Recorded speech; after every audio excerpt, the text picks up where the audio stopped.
Heyo. Heyo. You gotta get some of that liquid courage. Yeah. The Miller Lite. Do you like Miller Lite, or is it just mostly I Coors Light? I do Coors Light and Miller Lite are like my two, and then Bud Light I'll do, but I don't. Dude, I have a feeling that someone's gonna listen to this and just be like, "Man, you guys really listen. You just really like crap beer." Y'all like some I'm not a shit beer snob. Are you a beer snob? Or No, like I'm not. That's my thing. I like really terrible beer. I didn't start drinking until 2 years ago. So, dude, isn't it pretty awesome? Yeah, that's what I'm saying. This is just water, and I don't feel bad about it. Versus they're like, oh, this has all these notes in it. I'm like, motherfucker, I'm not asking for Beethoven. I'm fucking asking for a goddamn beer. Heard this recently added more hops. Hops. So, all right, everybody, welcome to the Sean vs. Wild podcast. I'm your host, Sean Thriller Smith, and on the podcast today, good friend of mine, the beautiful, the talented, the absolutely stunning Clay Nevels. Clay, who are you wearing tonight? Oh, man, there's a lot of adjectives you just used, man. Wearing? Is that Christian I think I'm Dior? using Massimo, actually. Hold Oh, on. Massimo. That was my next guess. I think this is Frank's shirt. Hold on. Actually, this shirt belongs to Frank. Well, guys, I'll tell you what. Thanks for tuning in. And Clay, so here you are. We're here from the multi-million-dollar studio, a.k.a. we're in your dining room right now. Yeah. But I love what you've done with the place. I mean, to be fair, I probably socked $500,000 into this dining room. I would say solid. Yeah. That art print right there on the wall there, it's $250,000. It is good. For those of you at home, I know that podcasts are a very visual medium. So for those of you who don't know, it's very Geiger. It's very alien. Got a lot of this is okay. So it's annoying. Ever since I watched that Black Star documentary, I found out his real pronunciation was Giger. Yeah, isn't that annoying? I hate that. I don't want I'm calling him Geiger. I don't know. That's like GIF and GIF. I'm going to say GIF. I'm sorry. It's just I don't care what you tell me if it's the correct way or not. GIF's the peanut butter. Yeah, absolutely. And then it starts with the J. Yeah, I'm not going to disrespect a whole legume called peanuts into Giger. So yeah. Well, hey, now you are in two bands in the Louisville area. Two awesome bands, by the way. So I'm pretty jealous because you got Light Treasons and you've got Foxbat. Appreciate you.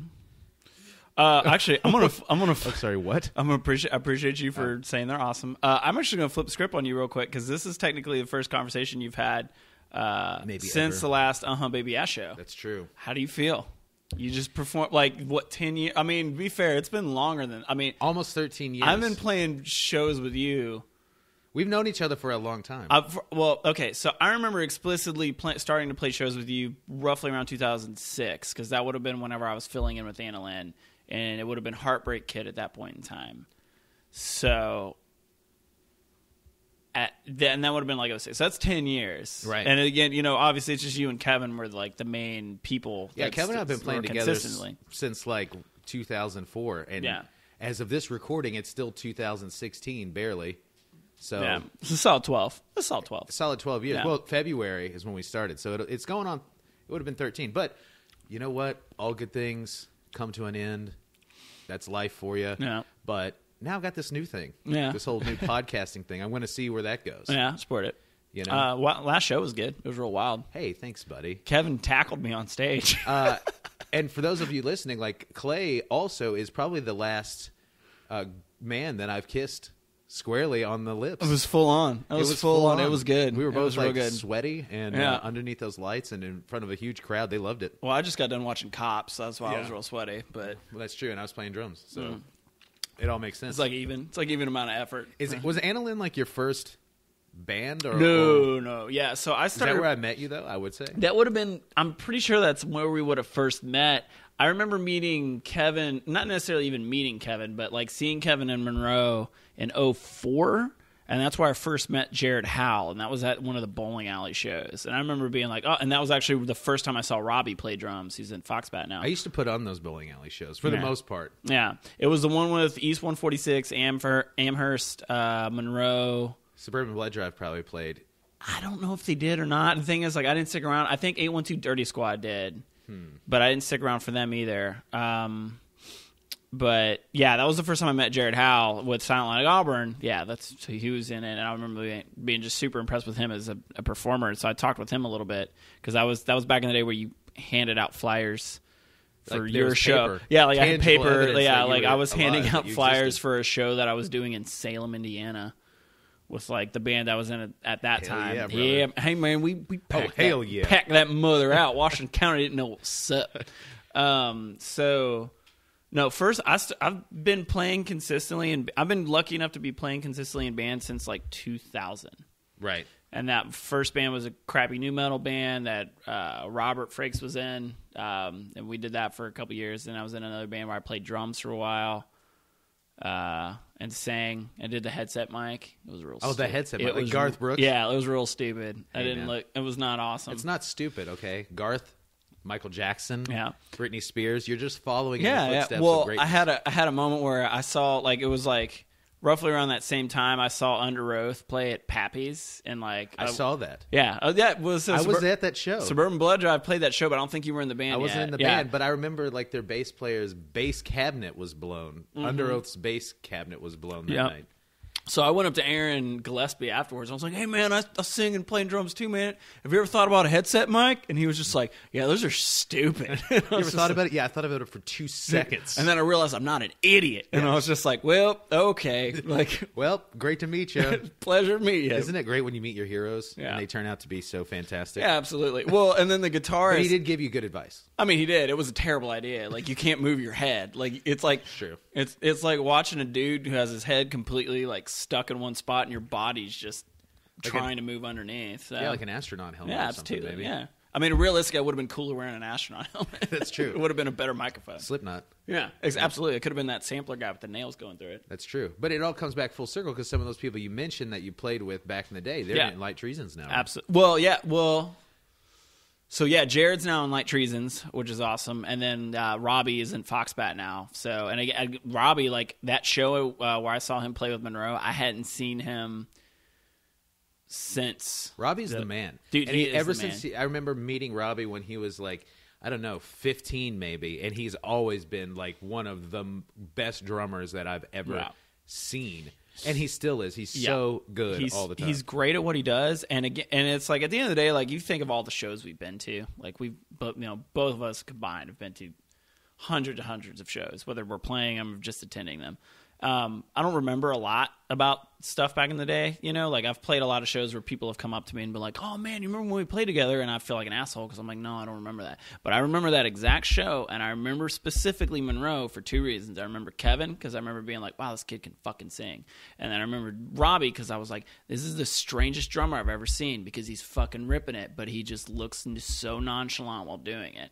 So whenever he years just makes it look super easy. yeah, exactly. And whenever years later, when Joe brought up Robbie as a possibility, I was like, I know that kid. Like, I know that kid's playing, and I was just like, yeah, absolutely. Like, I remember like being thoroughly impressed with him as a drummer because at the time, like, I was back when I still was, technically a drummer as well. So like, I was paying attention to drummers more. So For those of you at home whose subwoofers are going insane in the car, Clay is making a point by tapping on the table. oh, I'm sorry, is it going dramatically. crazy? I'm gonna be touching everything. That's okay.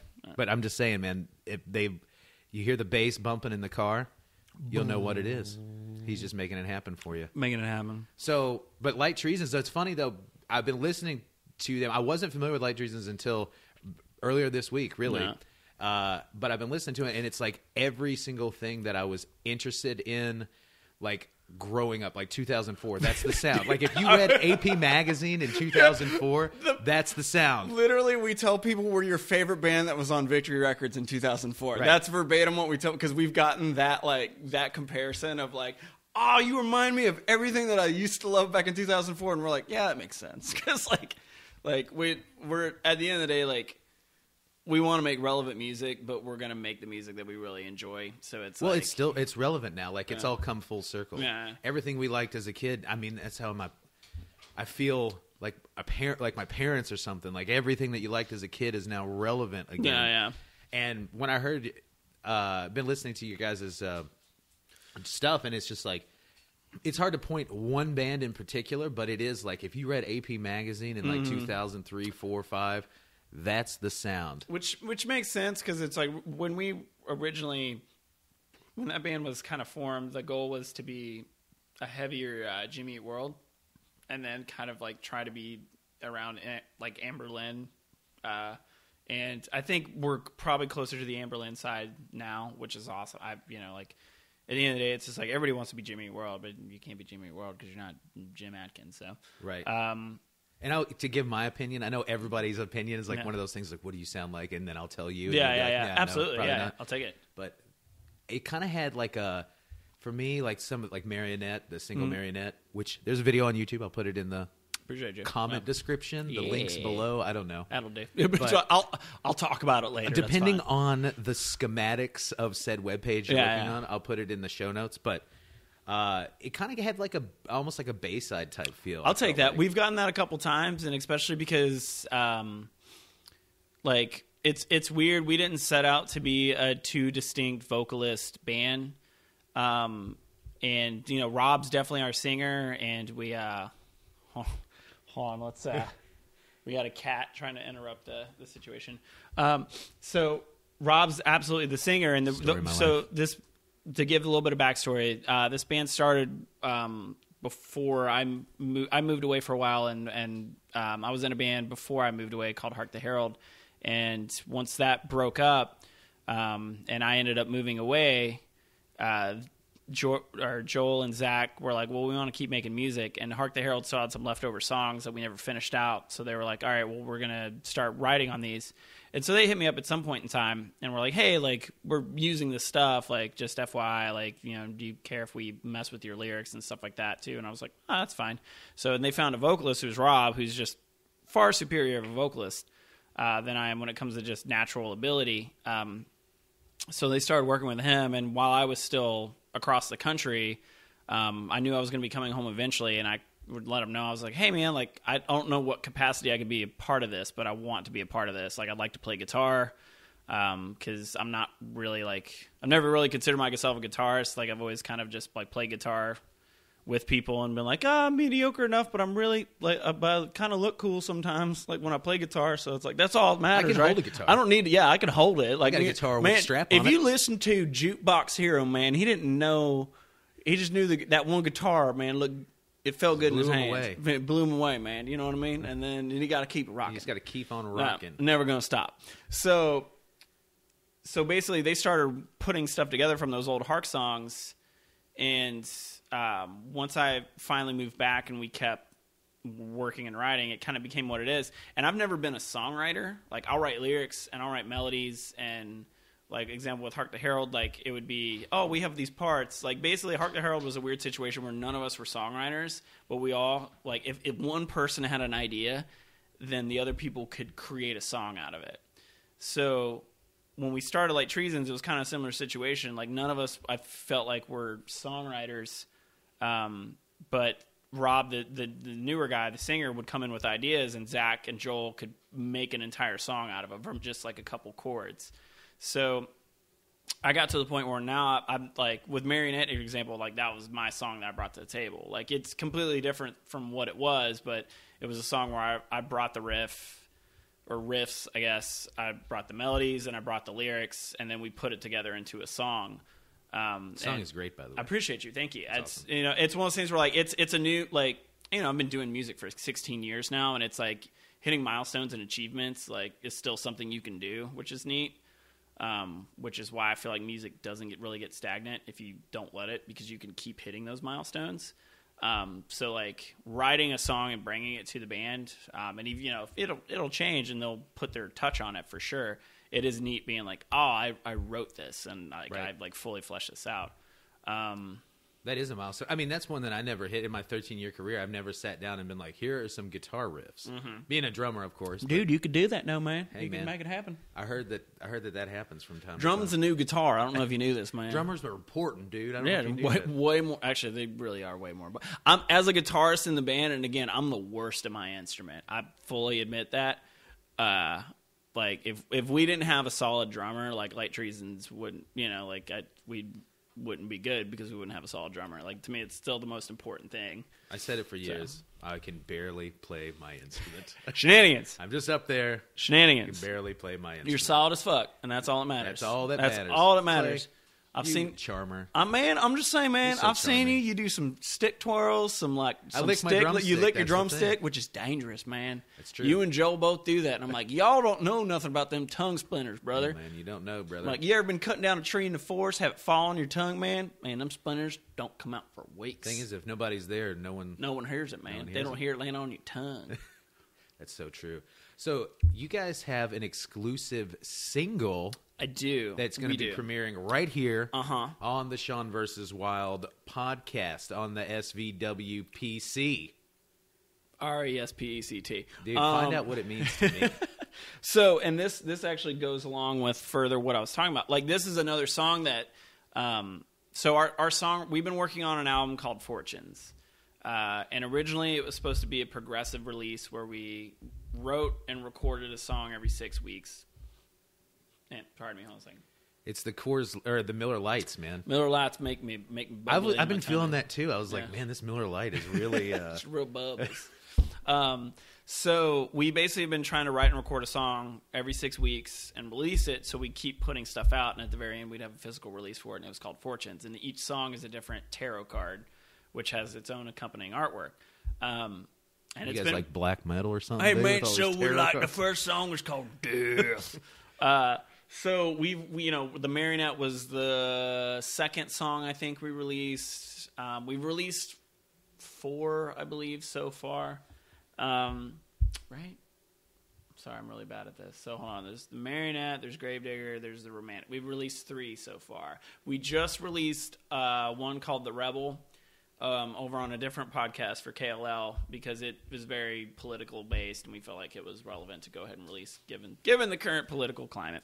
Is there something going on in politics? No, I don't know. I mean, not now per se. I mean, the world is It's on about George Washington. the world is on fire, and all of our money is just gone. And and apparently there's people that are lesser people than other people, and that's fucking terrifying. But yeah, so we released a very political charged one in response to the unfortunate candidate that was picked to be our president. And then, so we have this other song that we've been holding on to, and this is another song I'm really proud of because it's another song that I brought to the band essentially complete. Like, Jared, the bass player, and I definitely worked on it. Like, basically, I recorded this song 3 years ago by myself on GarageBand when I was still living in Arizona. And I'm not great at recording, but I was like, I have an idea, so I wrote all the rhythm guitars, I wrote the leads. And then I sent it to Joel, and I was like, hey, maybe we can turn this to a song one day. So when we decided a few months ago, hey, let's split up as members and just have a group of people work on a song and a group of people work on another song. The song The Rebel was Rob and Zach's song. And then this untitled, we call it Dead. That's our working title. That's not what it's going to be called. We don't know what it's going to be called yet. Was Jared and mine, and I had this file that I played for him. And he's like, yeah, we could work on that. So him and I kind of fleshed it out. But it is another song where I'm like, I'm really proud of it because I wrote the vocals, and Rob's singing it and he does a killer job on it. But I wrote the concept, the lyrics, and the concept itself has to do with space. And you are into space. I love me some space, you do love man. Sci-fi. That's one of my favorite things about you. Though. Yeah, appreciate you. We man. have a lot of conversations about that. sci-fi, anything sci-fi. I'm man. a big we'll talk Alien about. fan. I'm a big Blade Runner fan, and it all just works out. True mutual. We just pray to the altar of Ridley Scott. And just hope for him to put out good movies again. That's just hoping. I've been hoping Blade Runner 2 is going to be tight. It better be. Ryan Gosling. If not, I'm going to flip a table, man. I mean, I'm going to flip a I'm table, going to man. flip a goddamn I'm gonna table. flip out. I don't even know, man. This table right here I'm not going to do it because it's a $500,000 kitchen. But That's true. I'll flip a table. I don't Guys, care. I know podcasting. If you could only be here, we If are you could in only- the lap of luxury, guys. It's a diamond encrusted table. So your brand new single, it's going to be. We're going to go ahead and play it. If you want to give the big intro, I'm going to put spotlights on you, buddy. All right. So this song again is currently untitled. We're calling it It's Dead. so exclusive; it doesn't even have a title. Exclusive. It was recorded by Jordan Haynes at Early Great Studios. It's about space and astronauts, and all I'm going to say about it for now. It's got a whole storyline to it that's really complex, and frankly, I don't think you'd understand it if I told you. So.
coming out of orbit.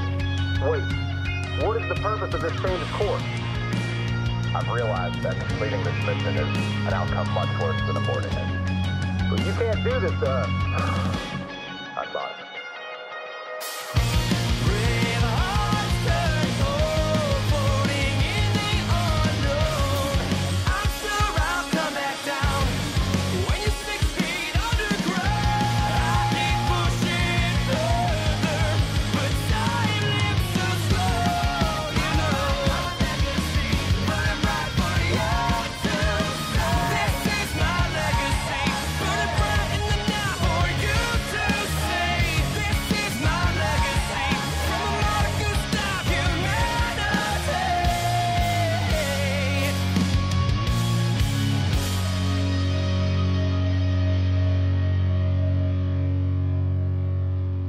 All right, everybody, welcome back. You heard it first and foremost. That's Dead, a song about outer space and consciousness and the deepest resources of your mind. I don't, recesses? No, recesses. 2001, A Space Odyssey, the song. Monolith. That's what I would call it. Yeah. 2001, Space Odyssey, the song. Basically, the world's a toilet, and it's going to explode. That's where we're at. Fair enough. And on a positive note, since we're on a positive note, now your second band is Foxbat. Yeah. And Foxbat, in my opinion, is like my favorite local band. I appreciate you. And just not local, but just like the Louisville sound. I feel like you guys really, to me, you guys are the perfect example. If someone was like, what is the music scene like where you're from? I could hand somebody Foxbat and you get every element. So you have to me, it's like a generation of people that were definitely have like an Emmanuel influence. Absolutely. Like my band did, you know? Yeah. But then also all the heaviness, the grittiness of that also comes with like Louisville, like Initial Records and even the bands that are on Little Heart and things like that now. Yeah. You guys are a great mix of both. Dude, that's cool. That's the coolest compliment we've probably gotten so far. It's funny because Foxbat, I'm doing this for 16 years and trying to do everything serious and like trying to like quote unquote make it, which is such a lame phrase. Dude, but like, yeah, I know. But like at the end of the day, you're like everybody's striving for a goal, whatever that goal is. So with Foxbat, when Joe and I essentially started with Joe, and then Bray Boy brought me on board because Bray Boy was going to be a part of it, and he didn't have the time. So it was just kind of me and Joe for a minute. It was kind of just like, we want to make music that's fun, that we love, and just not care about politics.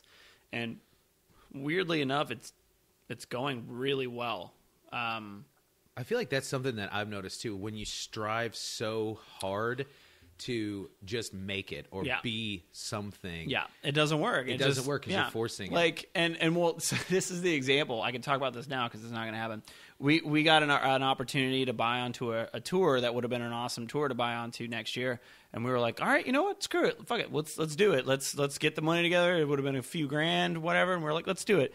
And then as soon as we got everything solidified, we got the people to approve us, to buy onto it and all this stuff, we get an email that's like, oh, well, another band offered us more money to buy onto it, so we're going to go that route, which is fine. They have every right to do that. But that was just a prime example of a reminder of like, oh, that's why I don't take this seriously and I get my hopes up about anything. I've never, every time we've ever been offered to buy onto something, it never works. It's always that thing. It's like, oh, yeah, you can buy onto this. Oh, well, somebody else is going to pay a little extra. Yeah. Well, I am literally selling blood. Yeah, exactly. Like, I was getting ready to sell so much gear to make that happen. Like, we had a deadline. It was supposed to be this weekend to pay them half the amount of money, and I was getting ready to sell my drum set. My I have 2 live rigs for Light Treasons. Technically, cool brag. Yeah, sweet brag, man. Well, at the end of the day, it's just like I'm a lone dude who has a house that he should decorate, but he doesn't because he spends all of his money on gear. So so I was getting ready to sell all that, and I'm glad I didn't because I was like a day away from like putting everything up on Craigslist. So, and it's fine. Again, there's no hard feelings, but it is after trying so hard to like do everything I could and sacrifice every comfort that I've ever had to quote unquote make it, like I've now realize that it's not worth it. It's not worth sacrificing your entire fucking life to like do something that you love, but at the same time, you could still accomplish many goals that you love, and you could do it possibly like in a more positive way. Well, and I feel like good things come when you're not forcing them. Exactly. You know what I'm saying? Like exactly. they just come naturally. You know, to have a good solid belief in yourself, but you got to kind of believe in yourself, not like, hey, we're going to write this song because this is a catchy song. This is what people are into right now. You're going to just like write what's in your heart, play what's in your heart, do it for yourself, do something that you enjoy. Yeah. And I feel like other people respond to that in a positive way. Absolutely. And I feel like that's a lot, especially with the Louisville scene. I feel like the bands that are doing the best are those bands, really. Right. You know, and an example is that, like, you know, we just we just did a small little Shout run. out to Greyhaven. Shout out to Greyhaven.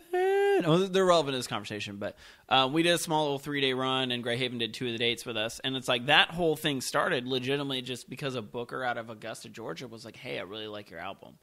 And it's just like, we're like, okay. And he's like, oh, you want to come down here? And we're like, yeah, okay. And again, that was a situation where, like, in my head, because I'm so used to being cynical and like skeptical of everything, I'm just like, yeah, okay.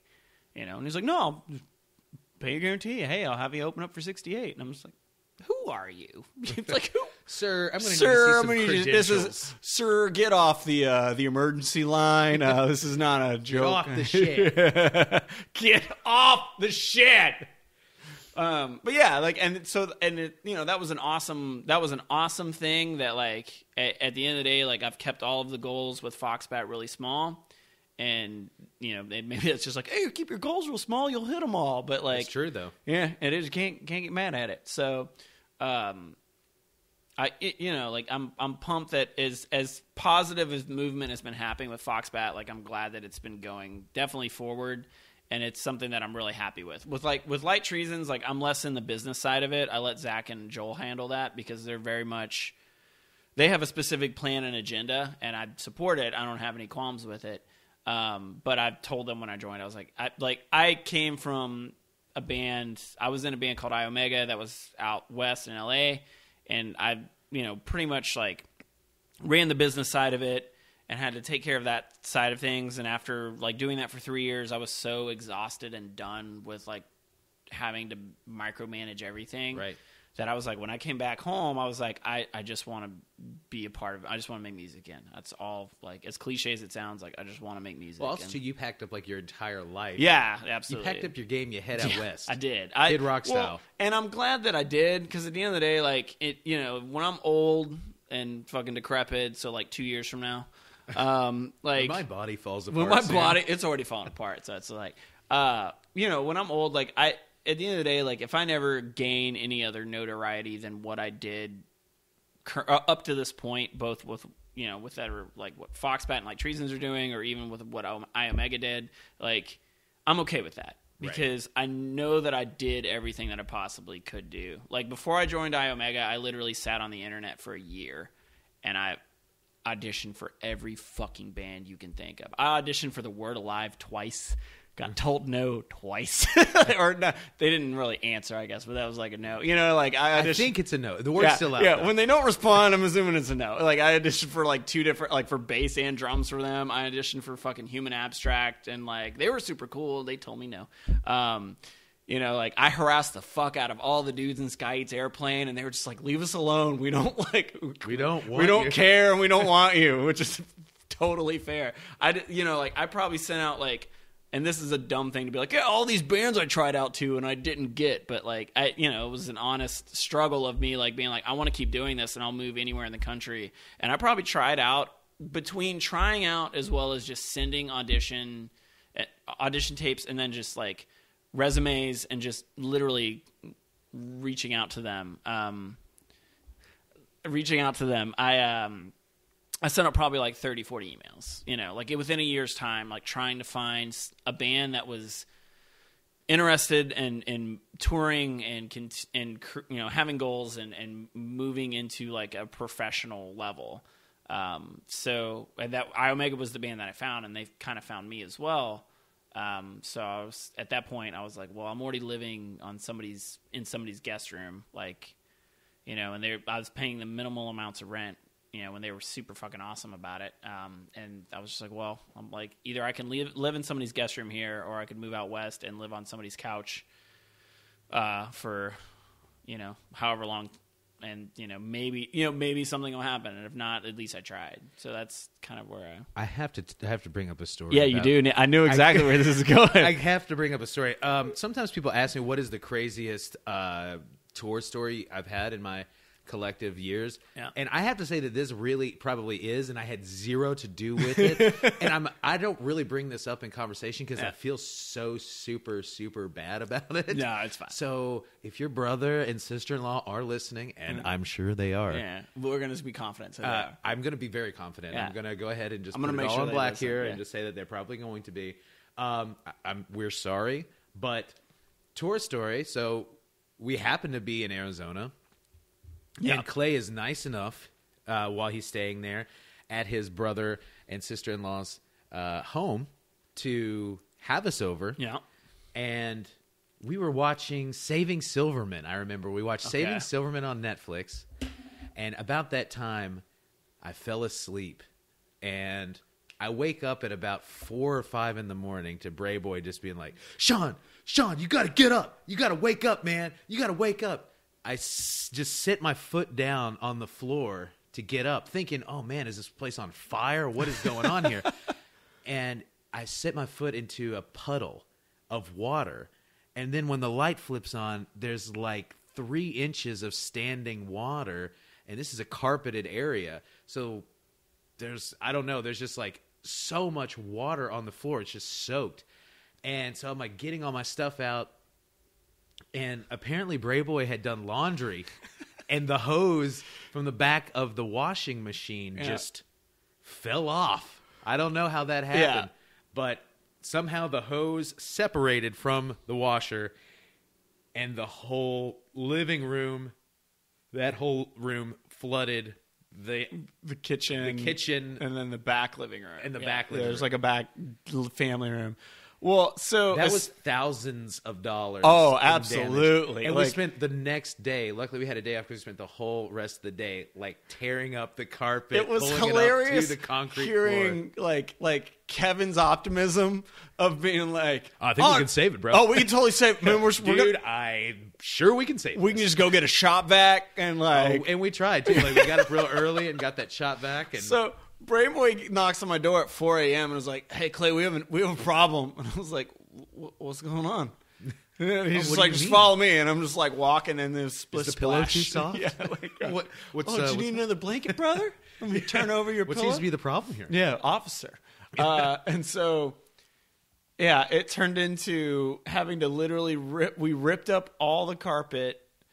Because my brother at that point, like my brother and sister-in-law are the 2 coolest fucking people. Literally on the the planet. coolest people. The best people. Super. They let me literally sleep on their couch and then gave me a room in their house once they bought a house, like for 3 years. Like whenever I totally was like, they were so chill about the whole dilemma. Like when I moved out there, I was like, yeah, it'll be 6 months, and then I'll move out west to California. And then like 3 years later, they're like, yeah, it's cool that you're still here. And I'm like, guys, I need to leave. Like I've literally like.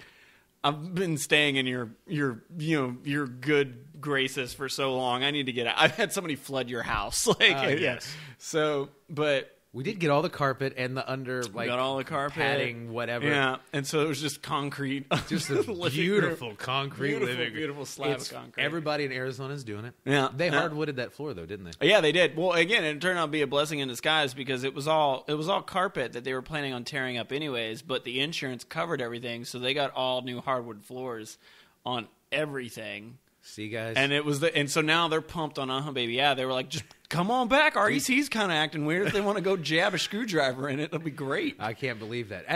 But it's always nice when life works out that way. Oh, absolutely. Man. Like, you know, they got a whole brand new hardwood floor that they had been probably wishing for months. It was the coolest. Like at the end of the day, it wasn't insurance fraud at all. But it was one of those things where it was just like we definitely accidentally did accidentally made everything work out in their favor, which is tight. You should really think. I'm gonna put every bit of the blame on John Brayboy. I didn't absolutely. do any laundry.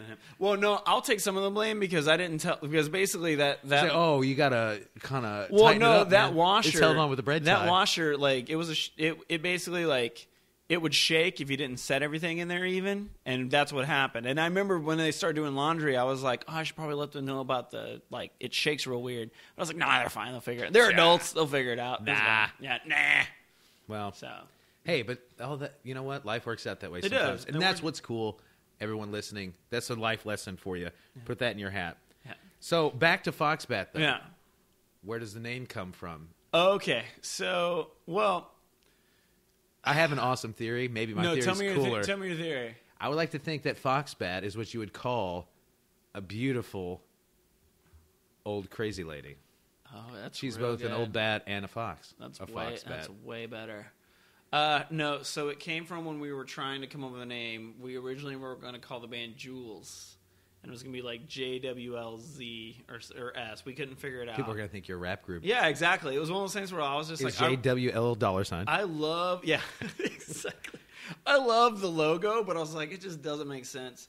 And then the EP title, Eat My Young, for a second was going to be it, which Bray Boy takes full credit for. I guess he came up with that whenever he was still going to be in the band.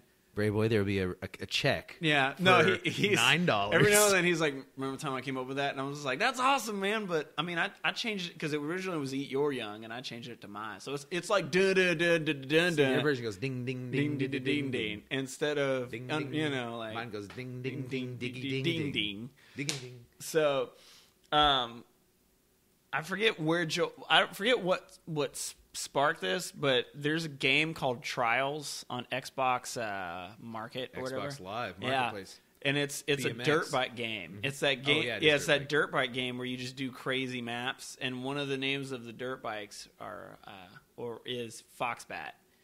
And it's Fox just named is a motocross Yeah. dirt Fox, bike yeah. brand. So, I mean, I'm not going to say it's Illuminati, but it's Illuminati. Look, I'm not going to say that's the most baloney story I've ever heard. It's Okay, definitely about this whole Illuminati.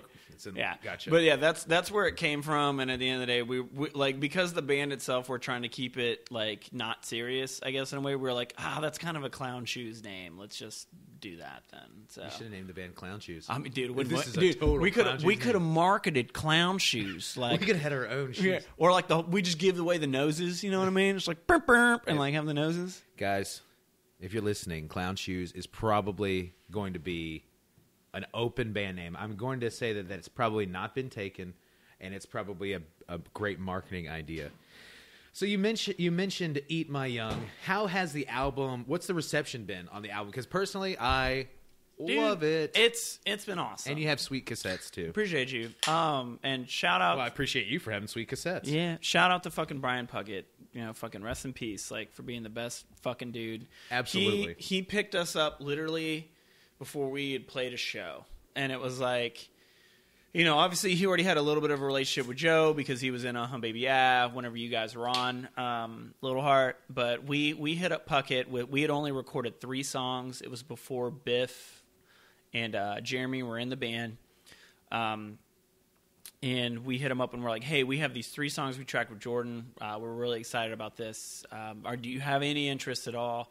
We're going to go back in and record, you know, at least 2 more and put out an EP. And Puckett immediately was just like, absolutely. Fucking love it. Like, let's do it. And so we met him at Pizza King, which was his, you know. Pizza King, it's a royal treat. Dude, shout out to all the Hoosiers out there that are listening. You know how good Pizza King is. If you don't know, you need to fucking get on, It's an Indiana fucking go off tradition. Charlestown Road. You get a train that brings you a soda. How tight is that? It's a royal treat. So we met up with him, and he picked us up, and it was awesome. And like, yeah, I'll fucking forever be in debt to that dude because, you know, I've been on one other label, and that label I still have a great relationship with that owner. But it was a different experience working with Puckett because, you know, I was talking to him every other fucking day. Best you know? dude. Just the best fucking dude. Like, hey, Puckett, man, what if we want? I was like, I was like, can we do Foxbat bats? And he was just like, I'll look into it. Mini It's mini just Louisville yeah. Slugger bats. Yeah, like, I'll I look into it. asked him. I was like, can we, you know, any dumb idea I had, like it was, yeah, let me look into that. That was his thing. Yeah. And I'll tell you that when I first mentioned that, I was like, I want to do a podcast. Like, I'm thinking about transitioning away from being behind a drum kit. I want to do a podcast. And he was like, man, that's an awesome idea. And I talked to him like on a Tuesday, and he's going to be the first person on my show. Fuck, man. And then Thursday I guess, is when everything happened. Yeah.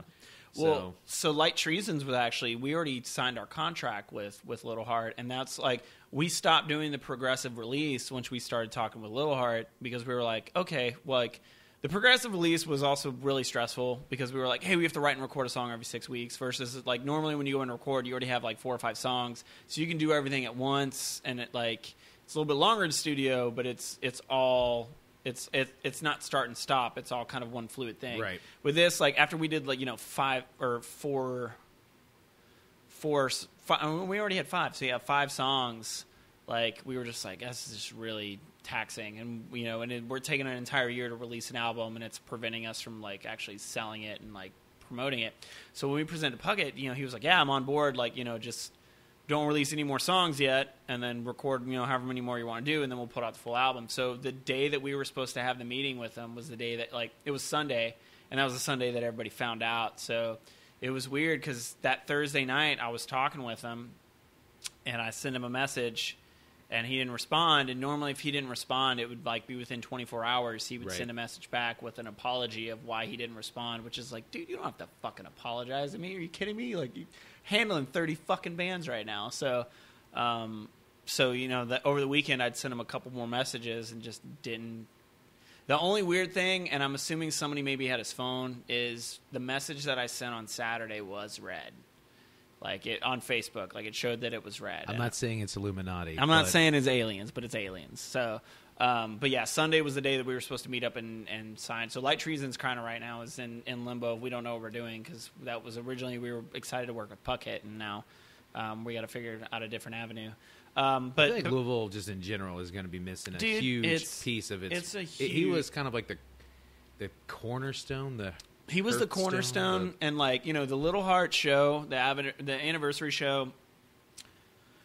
I've never felt more love in a room than I've felt that day. Like that entire day, like I was there. I was the first person there because I showed up too early, because I'm a dum-dum. I showed up at like 10:45. You were that guy. I was that guy. I knew I was supposed to be there at 11. Get there at 9:30. Well, I had to get Blake's bass cab there at 11, and in my head I had to be there at 10:30, which was dumb because all my messages said to be there at 11, but I like still was like, oh, I got to get at 10:30, and I realized that as soon as I pulled up, I was like, nope, I'm supposed to be here at 11. So I sat there and waited for Chris to AMC to show up, and so it was like I was there all day, and like it was the best vibes. Like I don't have much of a spiritual belief by any means, but it was like a cool feeling like how much positivity was in the room. Like absolutely, yeah. So what the fuck were we talking about with Foxbat? I got tangent. All right, let's get back to Foxbat. Yeah, Foxbat. So we signed with Puckett, and then we got Chris and Jeremy in the band. Chris was in Light Treasons, and he played bass. And Chris is funny because he's always played bass in bands, but he's like the best guitarist out of like anybody I know. But he's always stuck playing bass, and he just got to the point where like every band that he'd been in, he keeps playing bass, and he was just fucking over it. So when he quit Light Treasons because he wanted to play guitar, I was like, well, dude, I got a spot for you. Right. So, he's an awesome dude. I actually worked. We worked at the same center together. Call center, everybody. Yeah, yeah. If you want to know how musicians make a little money, call center. Call centers. It's Call centers definitely and gonna be the serving. thing. That's pretty much it. Yeah, and our desks were right next to each other. Yeah. So like for a year or two, like we were Mario and Luigi. Yeah, yeah. Basically. That's funny. Who was Mario and who was Luigi? Well, obviously, You're with Mario, my killer yeah. bod, Yeah. I was definitely Yoshi. His dumb green hat, just all the time. Oh, he's always wearing those overalls. Always wearing those overalls and the hat. I don't know. I could see him being more of a what's the evil Luigi? Waluigi. Waluigi. He's more of a Waluigi. He's kind of got that kind of. That is him, dude. It should have been Lars' T-shirt. Yeah. That seals the deal. Yeah. On how awesome Biff is. So the question, though, originally going back to it, is how has the reception been? Oh, it's been awesome. Foxbat is the genre of music that I've always wanted to make. I've been like the voice that I have has always kind of stuck me to where I have to be in crazy metal, progressive metal music, or I have to be in butt rock. Like those are like the two that like that's where my like if you told me to sing a song, it'd make more sense for me to go look at this photograph. Like that's what Foxbat. It's the perfect spot where it's butt rock and cock butt rock. Yeah, and just metal and cock rock just kind of fit it. And but yeah, like I've just always wanted to be in a southerny. And while we're kind of moving away from the southern aspect of it, I just wanted to be in a heavy, catchy band. I feel, though, when you add in the elements of like a band like a Manual or something like that. Yeah. Honestly, one of the bands that you guys remind me of is, well, obviously, I feel like you have a Daryl Palumbo influence. Appreciate you. But Appreciate other you. than Daryl Palumbo, it kind of has like the Coagulate by Snapcase. Ooh, vibe. I'll take that. I'll take that, absolutely. I love that single, Coagulate. Dude. I feel like the rest of the album didn't sound like that. Yeah, but that song is the banger. That's my favorite song from that band, so Yes. I'll take that, absolutely. Well, and they were the band that was interesting because they were in a hardcore scene, but they still wrote traditional song, or like traditional song structures. And that's Right. the thing when it comes down to, too, is like, I love a traditional song structure. Like I've figured out in my 31 if it ain't years broke, of don't life, fix it. You know. Well, yeah, absolutely. Like I figured out that like, regardless if it's pop music, like I really love like female-fronted pop music, like Kesha and Kelly Clarkson and Kid Sister and stuff like that. And I figured out it's not necessarily the genre music; it's the tone of the notes and like the order that they go in. So realistically, I could get really mathy about it and probably figure out what I'm sure it has to do with certain keys and certain chord progressions that really resonate with me. But I figured out that it's typically, if it's an aggressive, interesting chord progression or note progression, like I'm into it. And so that's what I've figured out in my life. And so that's what I really love about Foxbat in general is like we stick within those realms. And it's like even though the music itself is aggressive, like it's not the fact that it's heavy, it's because the note progression we pick is still aggressive, even if it's not a heavy part. Yeah. If that makes sense. Like it was kind of a roundabout way of saying that, but Well, and also too, tell me about the music video you guys just recently shot for MAULER, because I've been like glued to it on YouTube. It looks awesome. It looks awesome. Fucking hard. We had a guy. I'm gonna remind me later to tell you the story about how Jeremy got into the band, because we met this guy through Jeremy, our bass player, and that story is a funny story of how I got him in the band. Oh yeah, you wouldn't want to tell a funny story on a podcast. Yeah, no, all funny stories are saved for bonus content. So, oh yes, hour 2. Yeah. You guys. Yeah, so you guys gotta pay that extra money that you just send $1 in an envelope to Sean, and you'll get that extra content. Sean, just write Sean on it. Yeah. You got to spell it right. Care of SEAN. So we originally were going to shoot a video with a certain director, and unfortunately he had to bail on us for whatever reason, and we were like a week out, and we had already talked to Reggie at the Levee. The Levee is kind of like our collective hangout spot, for Southern Indiana. Like that's the bar you go to. Like you have to bring the party there. You got to bring the party there, but it's always a great party. It's always a great party. So we talked to Reggie, and she was like, "Yeah, you can shoot a video." And we're like, "Awesome!" So we had everything set up, and then our director unfortunately had to cancel. And so at the last moment, like Jeremy was like, "I know a guy. His name's Tommy Johns," and I was like, "Okay." So I met with him the day before the video, and I told him I was just like, "All right, I just want it to be like a serious looking band shoot, but I want there to be random fruit." Dispersed, and the fruit, it probably could be a bigger role, but I'm really glad that it's not, because you really have to look for it to see all the fruit that we put into the video. Dude, they're more like Easter eggs. Yeah, they are, absolutely. Like realistically, we probably could have put a little bit more fruit into the video, but I wanted it again with the attitude of the band itself as clown shoes. I want to keep everything with just at least a little bit of our humor involved with it. So yeah, he shot it. He gave us a killer deal. It looks like $1 million. It looks awesome.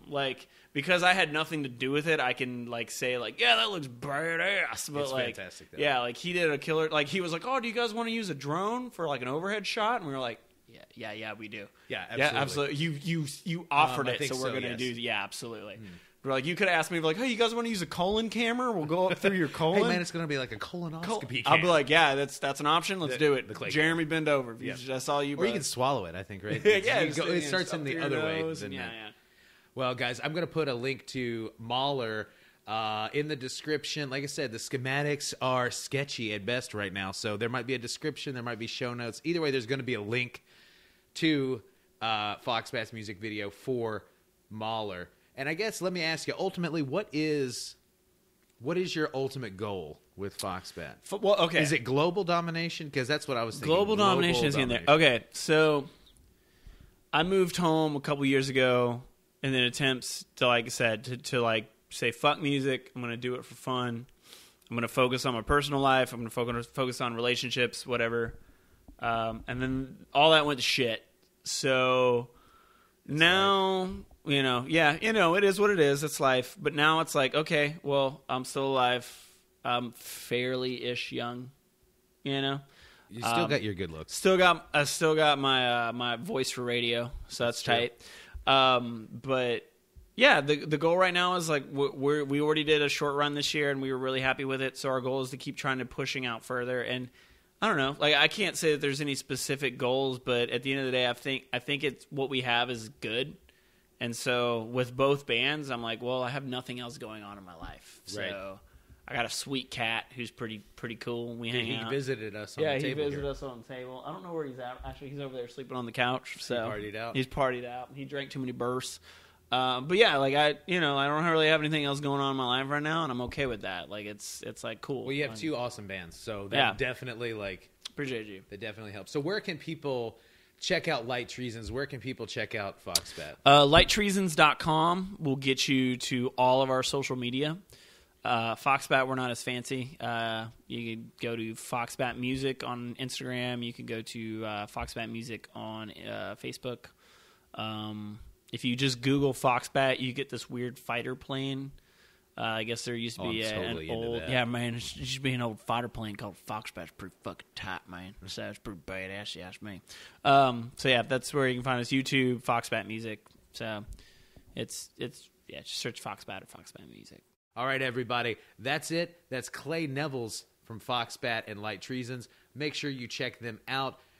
Awesome music, awesome dude, and lovely. You're just so lovely, man. You're a lovely dude, man.